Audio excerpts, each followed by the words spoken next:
അസ്സലാമു അലൈക്കും വറഹ്മത്തുള്ളാഹി. ഈ ഇപ്പോൾ ചർച്ചയിൽ നിൽക്കുന്ന പോയിന്റ് അല്ല, വേറൊരു വിഷയത്തിലെ കുറിച്ചൊരു സംശയമുള്ളതാണ്. ചോദിക്കാം, ഉസ്താദന്മാരാരെങ്കിലും അതിനെന്ത് മനസ്സിലാക്കി തരാൻ വേണ്ടി ഒന്ന് വിശദീകരിച്ച് പറഞ്ഞു തരണം.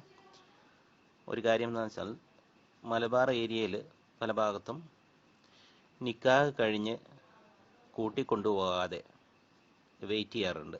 കുറച്ച് മാസങ്ങൾ കഴിഞ്ഞിട്ടാണ് നിക്കാഹ് കഴിഞ്ഞ നവദമ്പതികളെ കൂട്ടിക്കൊണ്ടുവരാറുള്ളത്. ചിലപ്പോൾ അത് 3 മാസമായിരിക്കാം, 6 മാസമായിരിക്കാം. ഈ കാലയളവിൽ ഇവർ തമ്മിൽ സംസാരിക്കലും ഒക്കെ നടക്കാറുണ്ട്. അത് അനുവദനീയമാണെന്നുള്ള നിലയ്ക്ക് നടക്കാറുണ്ട്.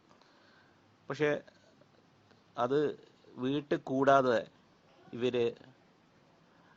യാത്ര ചെയ്യുകയോ അതുവഴി അവർ തമ്മിൽ ബന്ധം ഉണ്ടാവുകയോ ചെയ്തു കഴിഞ്ഞാൽ അത് ഹറാമാകുമോ എന്നുള്ളതാണ് സംശയം. വഅലൈക്കും അസ്സലാം വറഹ്മത്തുള്ളാഹി വബറകാതുഹു. 867 നിന്ന് വന്ന ചോദ്യം.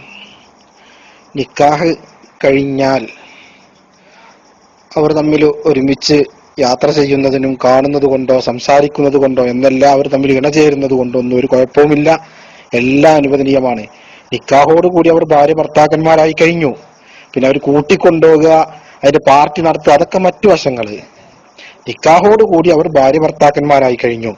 അതിനുശേഷം അവർക്ക് നിക്കാഹ് കഴിഞ്ഞാൽ ഒന്നിച്ച് കാണുന്നത് കൊണ്ടോ സംസാരിക്കുന്നത് കൊണ്ടോ അവർ തമ്മിൽ ഇണചേരുന്നത് കൊണ്ടോ ഒന്നിച്ച് യാത്ര ചെയ്യുന്നത് കൊണ്ടോ ഒന്നും ഒരു കുഴപ്പമില്ല, എല്ലാം അനുവദനീയമാണ്.